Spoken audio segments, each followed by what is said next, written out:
অনেক মানুষ এখানে বসে আছে একটা বাচ্চা নিয়ে আর দ্বিতীয় বাচ্চা নিতে চায় না। অনেক মা বোন আছে দেখবেন একটা বাচ্চা নিয়ে দ্বিতীয় বাচ্চা নিতে চায় না। কেন?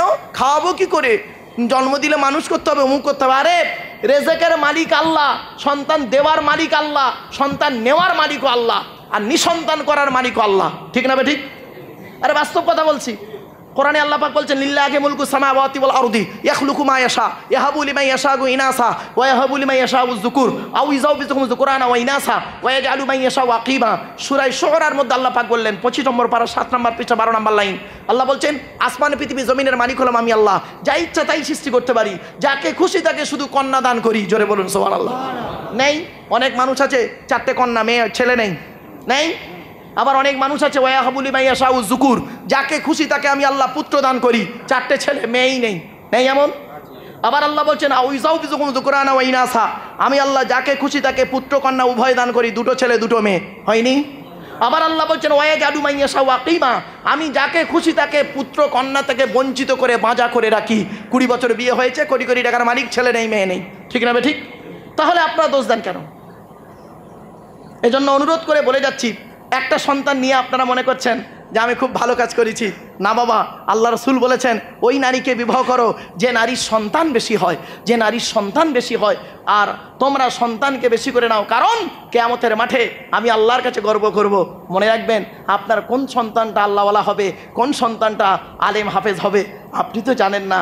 মনে রাখবেন সন্তান রাখবেন, ওই একটা সন্তান নিয়ে আল্লাহ বলে ওকে আমি দিচ্ছি, ও নিচ্ছে না, আর ওকে দিইনি, ও পাগলের মতো খালি ঘুরছে, হসপিটাল ঘুরছে। একটা বাচ্চা দেবে, কোটি কোটি টাকা দেবো। বাড়ি থেকে ভাববেন সন্তান হওয়াটা না, বাপ ডাক্তার শোনাটা কত বড় নিয়ামত, আব্বা ডাক্তার শোনাটা কত বড় নিয়ামত, মা ডাক্তার শোনাটা কত বড় নিয়ামত। পরে বুঝতে পারবেন, এখানে এখন বুঝতে পারবেন না। যারা এই এই এই পরিস্থিতিতে এসেছে তারাই বুঝতে পেরেছে। চলুন এবারে আসছি, সন্তান হত্যা করবেন না। অনেকে দেখবেন সন্তান হত্যা করে। এ সন্তান হত্যার 2টো রাস্তা আছে। একটা বিয়ের আগে সন্তান হত্যা করেছে, আর একটা বিয়ের পরে সন্তান হত্যা করেছে। বিয়ের আগে সন্তান হত্যা করেছে কিরকম? অবৈধ সম্পর্ক করে, তাই না? খবরদার নয়, হারাম হারাম, ডবল গোনা করেছেন। সন্তান হত্যার একটা গোনা আর জেনা করার গোনা। আর বিয়ের পরে যারা সন্তান হত্যা করেছেন ওই ট্যাবলেট খেয়ে, ইঞ্জেকশনের মাধ্যমে, ওয়াশের মাধ্যমে, কোরআনে আল্লাহ পাক বলেছেন ওয়াইজাল মাউউদাতু সুইলাত বিআইয়ি যামবিন কুতিলাত, ওই সমস্ত মৃত সন্তানদেরকে কিয়ামতের মাঠে জিজ্ঞাসা করব কোন অন্যায়ের কারণে তোমাদের পিতামাতা তোমাদের হত্যা করেছিল। ওই মাসুম বাচ্চারা বলবে আল্লাহ আমরা হত্যা হতে চাইনি, আমাদের মা আনন্দ ফুর্তি করলো, বাপের পৃষ্ঠ হতে মায়ের পেটে এলাম, বাপ আর মা দুজনে মিলে যুক্তি করে আমাকে মেরে দিল। আল্লাহ বলবেন ওর ঠিকানা হলো জাহান্নাম। খবরদার নয় বাবা, এইরকম সন্তান হত্যা যারা করেছেন এখন থেকে তওবা করে নিন এবং খোদার কাছে কাটা করুন। এখানে বসেছেন কেন? এতক্ষণ বসে আছেন কেন? 11:30 পার হয়ে গেছে, কেন বসে আছেন? একটাই কারণ, নিজের পাপের কথা খেয়াল করে চোখের পানিটা ঝরান। আমি হাসির ছলে অনেক কথা বলছিলাম, মাইন্ডগুলোকে ঠিক করছিলাম। মনে রাখবেন যে হাসির ছলে যে কথাগুলো বলেছি, হাসিগুলো কাল সকালবেলা বাদ দেবেন, হাসিগুলো বাদ দিয়ে মূল কথাগুলো নিয়ে মূল্যায়ন করবেন। মূল কথাগুলো নিয়ে কথা বলতে গিয়ে কিছু হাসির ছলে কথা বলেছি, বাড়িতে গিয়ে ভাববেন আপনি কোন জায়গায় দাঁড়িয়ে আছেন। এরপরে আল্লাহ পাক বলছেন লা তাকরাবুল ফাওয়াহিশা মা যহরা মিনহা ওয়া মা বাতান। আল্লাহ পাক বলছেন প্রকাশ্য অপ্রকাশ্য পাপ কাজের ধারে বাড়ি যেও না। প্রকাশ্য পাপ কাজ কাকে বলে আপনারা জানেন, আর অপ্রকাশ্য পাপ কাজ কাকে বলে আপনারা জানেন। আমরা প্রকাশ্য পাপীকে মসজিদ থেকে বের করে দিই। প্রকাশ্য পাপীকে মসজিদ থেকে কি করি? বের করে দিই। ধরুন আপনাদের গ্রামে একটা ছেলে প্রচুর পরিমাণ মদ খেয়ে, সাদা পায়জামা পাঞ্জাবি সাদা টুপি পরে প্রচুর পরিমাণ মদ খেয়ে জুম্মার দিনে খুতবা হচ্ছে, জুম্মার নামাজ পড়তে ঢুকেছে, মদের গন্ধ পেয়েছেন তাই তাকে বের করে দিলেন, ঘাড় ধরে বের করে দিলেন। ভালো কাজ করলেন, প্রকাশ্য পাপ কাজ করে যে বের করে দিলেন। আর অপ্রকাশ্য পাপ কাজ করে যে ঢুকে বসে আছে, শুনে নিন, মদ খাওয়া যেমন হারাম তার থেকে আরো কঠিন হলো সুদ খাওয়া তেমন হারাম। মদখোরকে বের করে দিলে আর সুদখোরকে মসজিদের সভাপতি বানিয়ে দিলে। বাহ বাহ বাহ বাহ বাহ, রাগ করবেন না বাবা, কথাগুলো শুনতে খারাপ লাগছে না? অতি বাস্তব কথা বলছি। কবরে গেলে কিয়ামতের মাঠে আমার আল্লাহ আমার জবানটাকে টেনে ছেড়ে নেবে। এই আব্দুল্লাহ খিল মারুফ, তোকে গ্রামের মানুষরা ডেকে নিয়েছিল, কি ওয়াজগুলো করেছিলিস বল? তো যেটা বলার দরকার সেগুলো কেন বললি না? বাপেরা খবরদার নয়, সুদ খাওয়া এমন হারাম, মা বোনেদের বলে যাচ্ছি, পাড়ায় বন্ধন টন্ধন শুরু হয়ে গেছে, সুদের কারবার। মা বোনেদের বলে যাচ্ছি, সুদ খাওয়া থেকে বর্জন করুন। সুদের সর্বনিম্ন পাপ কি জানেন?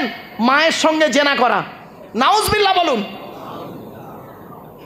আমরা মদখোরকে বের করে দিই আর সুদখোরকে সভাপতি বানিয়ে দিই মসজিদের। আল্লাহ পাক কোরআনে বললেন, লা তাকরাবুল ফাওয়াহিশা মা যাহারা মিনহা ওয়া মা বাতান।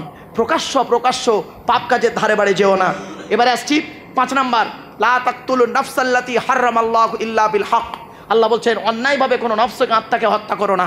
অন্যায়ভাবে যদি কেউ কাউকে হত্যা করে তার বদলা হলো আল কতলু বিল কতল, আল কতলু বিল কতল। মনে রাখবেন। চলুন 6 নাম্বার হারাম কাজ কি কি শুনে নিন। যেটাই আমি প্রথমেই বলতে অনেক অ্যাঙ্গেলে রেগে কথা বলছিলাম। সে কথাটা কি? কোরআন বলছে, লা তাকরাবু মালাল ইয়াতীমি ইল্লা বিল্লাতি হিয়া আহসান হাত্তা ইয়াবলুগা আশুদ্দা। আল্লাহ বলছেন, এতিমের মাল কোনোদিন খাবে না। এতিমের মাল খাবে না, হারাম। যতক্ষণ না তার অনুমতি নিচ্ছ, যতক্ষণ না সে প্রাপ্তবয়স্ক হচ্ছে, খবরদার এতিমের মাল খাবেন না।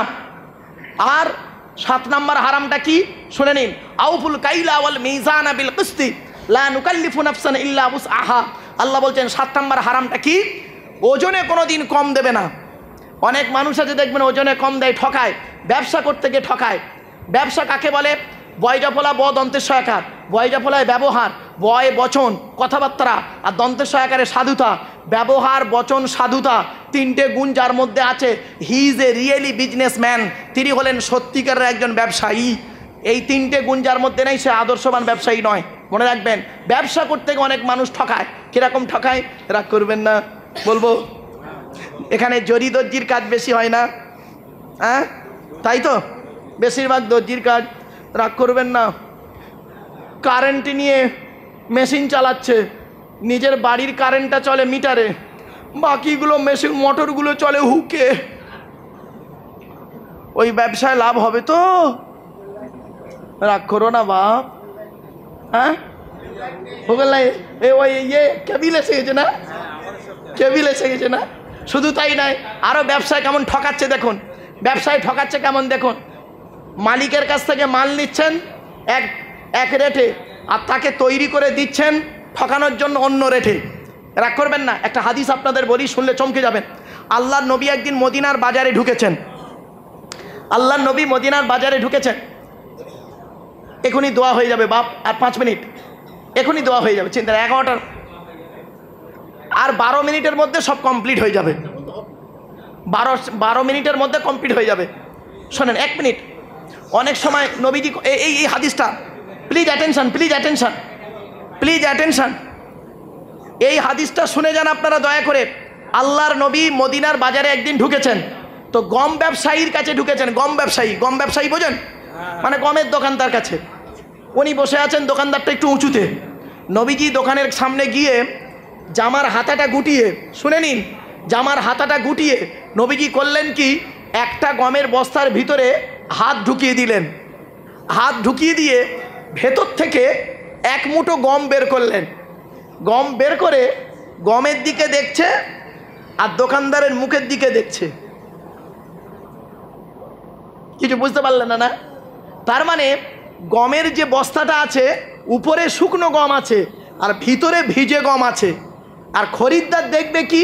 খরিদ্দার দেখবে শুকনো গম, ও বিক্রি করবে শুকনো গমের ওজনে। আর শুকনো গমের দাম কম বেশি, আর ভিজে গমের দাম কম। ভিতরে ভিজে মাল, উপরে শুকনো মাল। রাসূলুল্লাহ বললেন, এই রকম ব্যবসা ঠিক না, মানুষকে ঠকানো ব্যবসা ঠিক না, হারাম। এজন্য আপনাদের বলে যাচ্ছি বাবা, ব্যবসা করতে গিয়ে মানুষকে ঠকাবেন না, হারাম কাজে লিপ্ত হবেন না। মনে রাখবেন, অনেক দিকের হারামের কোয়ালিটি আছে। কোরআনে 250 রকমের হারাম আছে। কত 250 রকমের হারাম আছে, 250 রকমের হালাল আছে। 250 রকমের হালাল আছে আর 250 রকমের হারাম আছে। অনুরোধ করে বলে যাচ্ছি, কথাগুলো একটু মাথায় রাখুন। শেষবারে বলছি, মোনাজাত তো হবে, দোয়া তো করবেন। দোয়ার আগে শেষ কথা বাপ, দোয়া কবুল হওয়ার 5টা শর্ত আছে। কটা? বাবা শুনে নিন, মুরব্বীরা, বাবাজিরা একটু শুনে নিন। দোয়া কবুল হওয়ার 5টা শর্ত আছে। আল্লাহর নবীর কাছে একজন যুবক ছেলে এসে বলছেন, ইয়া রাসূলুল্লাহ, আমরা যে দোয়া চাই দোয়া কবুল হয় বুঝবো কি করে? নবীজি বললেন দোয়া কবুল হওয়ার 5টা শর্ত আছে যুবক। 1 নাম্বার নবী বললেন দোয়া যখন চাইবে যুবক, দোয়া যখন চাইবে হালাল খাবার খেয়ে তুমি দোয়া চাইবে, ওই দোয়া আল্লাহর দরবারে কবুল হয়ে যাবে। ইয়া আইয়ুহাল্লাযীনা আমানু কুলু মিন তাইয়্যিবাতি মা রাযাকনাকুম ওয়াশকুরু লিল্লাহি ইন কুনতুম ইয়্যাহু তা'বুদুন। 2 নম্বর পারা 4 নম্বর পৃষ্ঠা 14 নম্বর লাইন, সূরার নাম সূরা বাকারা। অনুরোধ করে বলে যাচ্ছি বাবা, দোয়া যখন চাইবেন হালাল খাবার খেয়ে দোয়া চাইবেন। হারাম খাবার খেয়ে যতই মোনাজাতে কাঁদো না কেন, হারাম খাবার খেয়ে যত তুমি মোনাজাতে কাঁদো না কেন, ও দোয়া আল্লাহর দরবারে কবুল হবে না। তাই বাপেদের করজোড়ে বলে যাচ্ছি, হালাল খাবার খেয়ে তুমি দোয়া চাইবে। বাবা বাবা একটু আগে আসেন বাবা মা। বাবা বাবা একটু আগে আগে আসেন বাবা, লোকের যেতে সুবিধা হবে, এক্ষুনি দোয়া হবে। বাইরে অনেক মানুষ দাঁড়িয়ে আছে বাবা। তাই প্রফেট মুহাম্মদ সাল্লাল্লাহু আলাইহি ওয়াসাল্লাম বললেন, the messenger of Allah peace be upon him said, the best are you those with good manner. নবী বললেন তোদের মধ্যে উত্তম ব্যক্তি ওই লোকটা যার ক্যারেক্টার চরিত্র ভালো, ওই লোকটাই হলো উত্তম ব্যক্তি। একজন উকিল, ব্যারিস্টার, মাস্টার, ডাক্তার, মোল্লা, মলি সাহেব, পীর সাহেব, দরবেশ সাহেব, আমির সাহেব, মুফতি সাহেব, তার চরিত্র খারাপ হয়, আর একজন টরিওয়ালার চরিত্র যদি ভালো হয়, ওই টরিওয়ালাটাই হলো আল্লাহর কাছে প্রিয় ব্যক্তি। Money loss is something loss, health loss is nothing loss, but character loss is everything loss. মানুষের যদি টাকা চলে যায়, ইনকাম করলে টাকাটা আবার ফিরে আসবে।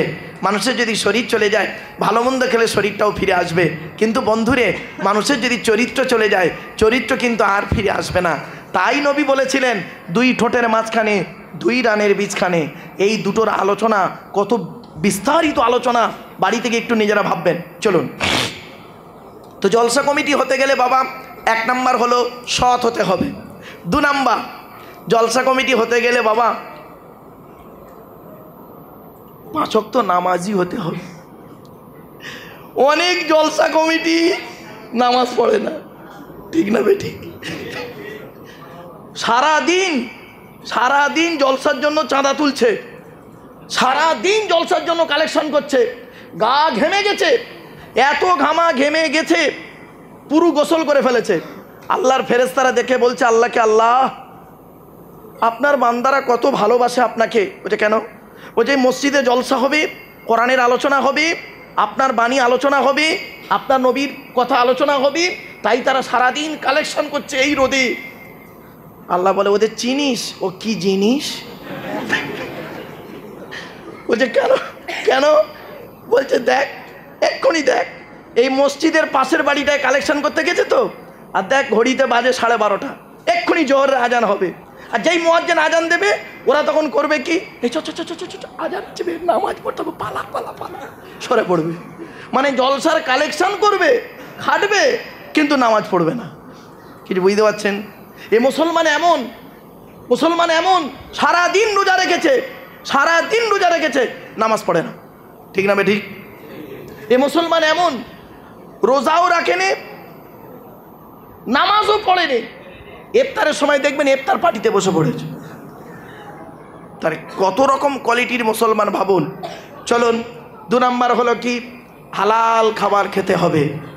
কোরআনের দলিল, হে ইমানদার বান্দাগণ, কোরআন বলছে ইয়া আইয়ুহাল্লাযীনা আমানু কুলু মিন তাইয়্যিবাতি মা রাযাকনাকুম ওয়াশকুরু লিল্লাহি ইন কুনতুম ইয়্যাহু তা'বুদুন। পবিত্র কোরআনে বলা হয়েছে 2 নম্বর পারা 4 নম্বর পৃষ্ঠা 14 নম্বর লাইন, সূরার নাম সূরা বাকারা, হে ইমানদার বান্দাগণ কুলু মিন তাইয়্যিবাতি মা রাযাকনাকুম, আমার দেওয়া হালাল রিজিকগুলো তোরা ভক্ষণ কর, হারাম খাবারগুলো কখনোই খাবি না। আর হালাল খাবার খেতে খেতে ওয়াশকুরু লিল্লাহ, আমি আল্লাহ আমার শুকরিয়া আদায় কর। আমি আল্লাহ শুকরিয়া আদায় করলে কি করব? লা ইন শাকারতুম লা আযীদান্নাকুম, তোরা যদি খেতে খেতে শুকরিয়া আদায় করিস, হালাল খাবার খেতে খেতে, আমি আল্লাহ ওই খাবারে বেশি বেশি করে নিয়ামত দান করব। সুবহানাল্লাহ। আমার বাপেরা, তাহলে 2 নাম্বার হলো কি, হালাল খাবার খেতে হবে। 3 নাম্বার, আচ্ছা তাহলে 3টি তো হয়ে গেল। 1 নাম্বার হলো সৎ হতে হবে, 2 নাম্বার হলো কি 5 ওয়াক্ত নামাজি হতে হবে, 3 নাম্বার হলো কি হালাল খাবার খেতে হবে। এটা জলসা কমিটির কাজ। কমসে কম বাবা, খারাপ ভাববেন না আমাকে। এবার আসছি শ্রোতা হতে গেলে 3টে জিনিস লাগবে। এক নাম্বার শরীর পাক। তো আশা করি এখানে যারা বসে আছেন প্রত্যেকের শরীর পাক আছে। হয়তো অনেকে দু একজনের অজু এখন নাও থাকতে পারে, শরীরটা কিন্তু পাক আছে। 2 নাম্বার কাপড় পাক। আশা করি আপনারা যে যেমন চয়েসেবল কাপড় পরে আছেন আপনাদের প্রত্যেকের কাপড়গুলো পাক আছে। 3 নাম্বার জায়গা পাক, আল্লাহর ঘরেই বসেছেন, জায়গাটাও পাক আছে। তাহলে আপনারা শ্রোতা হিসাবে 3টে জিনিস আপনাদের পারফেক্ট আছে। এবারে আসছি, মসজিদ কমিটি হতে গেলে কটা গুণ লাগবে? 5টা। কটা? 5টা। এটা আমার কথা নয়, কোরআনের কথা। পবিত্র কোরআনে কোথায় লেখা আছে? ইন্নামা ইয়ামুরু মাসাজিদাল্লাহ মান আমানা বিল্লাহ ওয়াল ইয়াউমিল আখিরি ওয়া আকামাস সালাত ওয়া আতাজ যাকাত ওয়া লাম ইয়াখশা ইল্লাল্লাহ ফাআসা উলাইকা ইয়াকুনু মিনাল মুহতাদিন।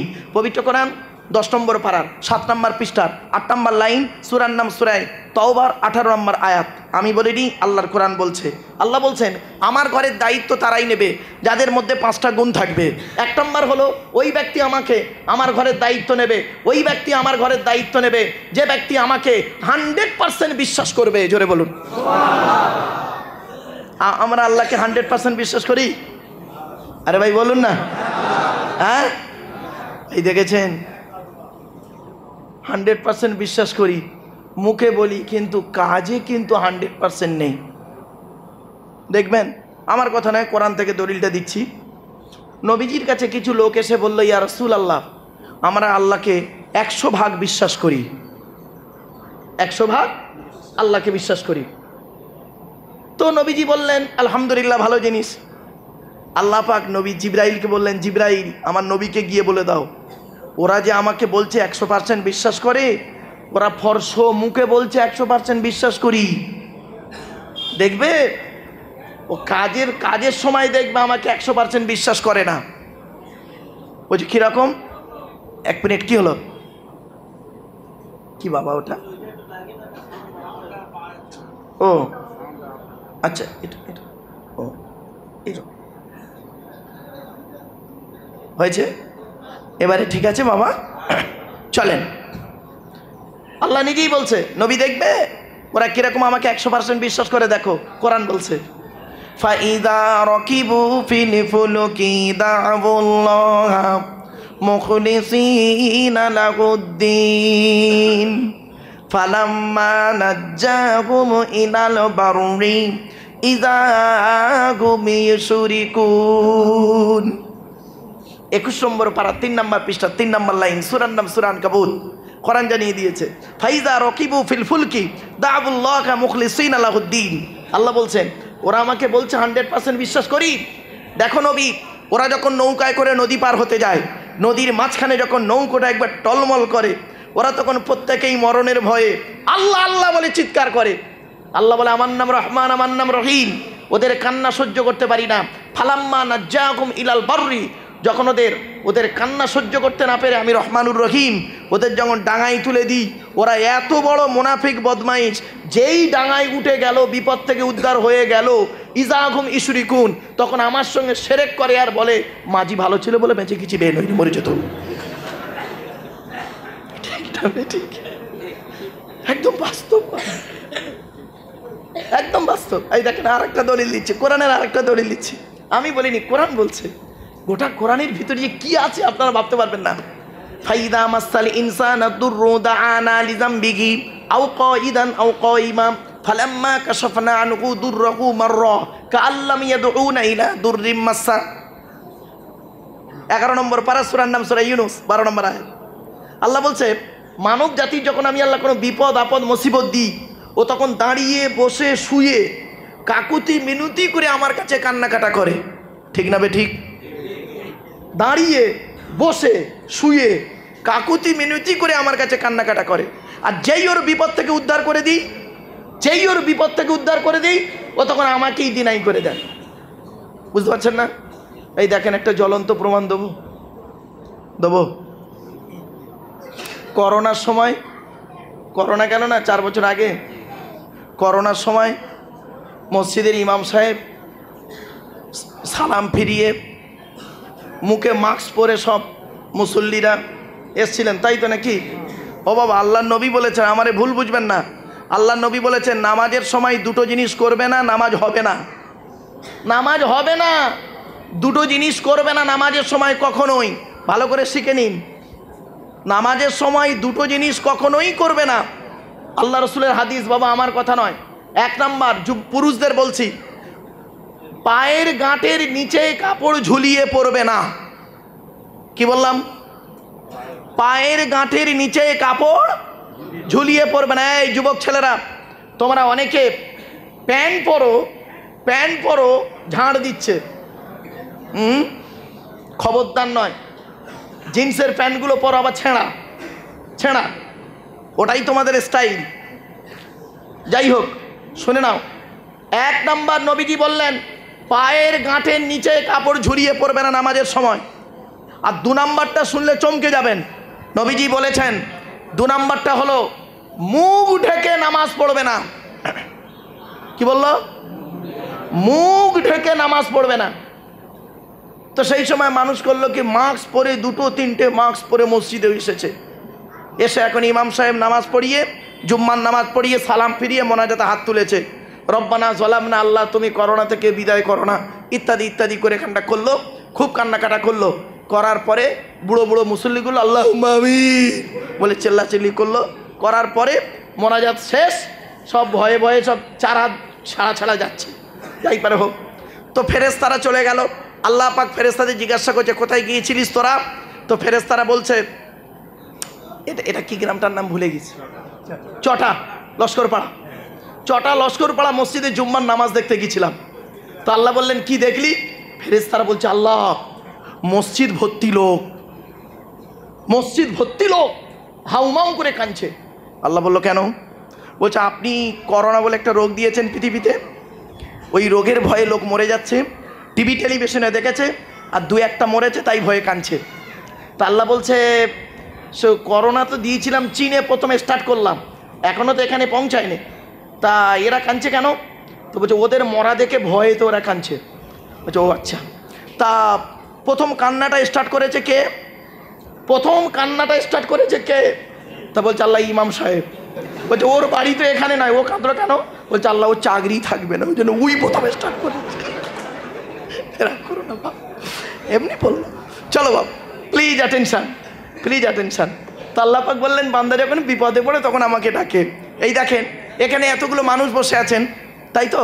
দেখবেন, একটা ছোট্ট একটা প্রমাণ নিচ্ছি। আচ্ছা বাবা বলেন তো, এই যে আপনাদের এই জলসাটা, এই যে মাহফিলটা আপনারা করেন, দোয়ার মজলিসটা করেন, এটা প্রতি বছর করেন নাকি? হ্যাঁ, প্রতি বছর করেন। তাহলে মনে হচ্ছে আগামী বছর এটা করবেন, তাই তো নাকি? আচ্ছা, আগামী বছর এই জলসা করবেন, কে কে আছেন একটু হাত তুলে দেখান তো দেখি। এই জলসা করবেন আগামী বছর ইনশাল্লাহ, কে কে একটু হাত তুলেন। হ্যাঁ, করবেন তাই তো? একটা হাতটা তুলুন না, দয়া করে, লজ্জা করছেন কেন? বাহ, সকলে হাত তুলে ফেললেন, আলহামদুলিল্লাহ। এবার দেখবেন, এটা তো হাত তুললেন তো, আপনারা রাজি আছেন তো সব? আরে ভাই বলুন না। এদের দেখে মনে হচ্ছে আজই জান্নাতের জানলা ভেঙে জোহরের সময় পালিয়ে এসছে। রাগ করবেন না। এই দেখেন, একটা শপথ নিলাম আপনাদের থেকে, এই জলসা আগামী বছর হবে, আপনারা ইনশাল্লাহ বলে চিৎকার করে উঠলেন। এবার আর একটা শপথ নিচ্ছি, দেখবেন সব চুপ মেরে যাবে দু একজন। কোন বাপের বেটা আছে বলুন দেখি, এইখানে বসে বলবেন আজকের আগামী বছর জলসা হওয়ার আগের দিন পর্যন্ত আমরা প্রত্যেকে কোরআন শরীফ পড়া শিখে নেব। এই দেখেন কটা ইনশাআল্লাহ লোক আছে দেখুন।